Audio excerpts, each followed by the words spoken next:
Richard Chase, How Forensic Evidence Led to the Vampire of Sacramento's Downfall. Imagine a killer driven by paranoia, convinced his own blood was turning to poison. This is the story of Richard Chase, the Vampire of Sacramento, whose gruesome crimes terrorized California. But what critical errors led to his capture? Join us as we dissect the forensic evidence and reckless behavior that sealed his fate. Richard Chase's downfall wasn't just about his brutality. It was about his inability to cover his tracks. Forensic evidence played a pivotal role in linking him to multiple murders. His carelessness in handling and disposing of evidence proved to be his undoing. The .22 caliber gun was a key piece of evidence that connected Chase to multiple crime scenes. Ballistics analysis revealed that the same weapon was used in several murders. This discovery was crucial in establishing a pattern and linking the killings to a single perpetrator. Chase failed to dispose of shell casings properly. These casings were found at multiple murder scenes. This oversight provided investigators with a direct link between the weapon and the crimes. By linking multiple killings to a single weapon, investigators were able to build a strong case against Chase. The ballistic evidence was irrefutable. It painted a clear picture of his involvement in the murders. The murder of 22-month-old David Ferreira was particularly brutal and left a wealth of forensic evidence. The crime scene was a chaotic mess of blood and violence. This scene provided investigators with numerous clues. Bloody footprints were found at the scene. These footprints were later matched to Chase. This placed him directly at the location of the crime. Bloody handprints were also discovered at the scene. These handprints further solidified Chase's connection to the crime. The presence of his blood at the scene was damning evidence. The combination of footprints and handprints left no doubt about Chase's presence at the Ferreira murder scene. This evidence was instrumental in building a strong case against him. It helped solidify his connection to the crime. Chase's behavior was not only violent, but also incredibly reckless. His actions raised red flags and made him a prime suspect. This recklessness ultimately contributed to his capture. Chase committed his murders during the day. This brazen act of violence was unusual for serial killers. It made his crimes all the more shocking and unpredictable. He targeted homes at random. This lack of a specific victim profile made the investigation challenging. However, it also highlighted the random and unpredictable nature of his violence.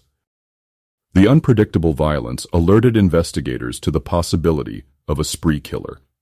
This realization shifted the focus of the investigation. It allowed them to narrow down potential suspects. By focusing on a spree killer, investigators were able to identify patterns in Chase's behavior. This helped them connect the dots between the different crime scenes. It ultimately led them to him. Chase's paranoia and erratic actions further fueled suspicion. His behavior became increasingly bizarre. This drew unwanted attention to himself. Chase was identified as a potential suspect early in the investigation. His name came up during routine inquiries. This put him on the radar of law enforcement. One fateful day, police encountered Chase answering the door covered in bloodstains. This shocking sight immediately raised suspicion. It prompted further investigation. A search warrant was obtained for Chase's apartment. What investigators found inside was overwhelming. It provided irrefutable evidence of his crimes. Blood-soaked rags were found throughout the apartment. These rags were later linked to the victims. This provided a direct connection between Chase and the murders. Body parts were discovered in containers. This gruesome discovery confirmed the worst fears of investigators. It solidified Chase's image as a depraved killer. The discovery of the murder weapon in his apartment was the final nail in the coffin. It provided conclusive proof of his guilt. It sealed his fate. Richard Chase's inability to cover his tracks and his escalating instability led to his inevitable arrest and conviction.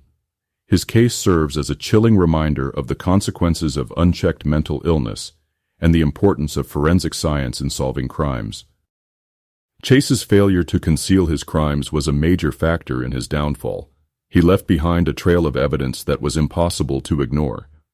This made it easy for investigators to piece together the puzzle. His escalating instability also played a role.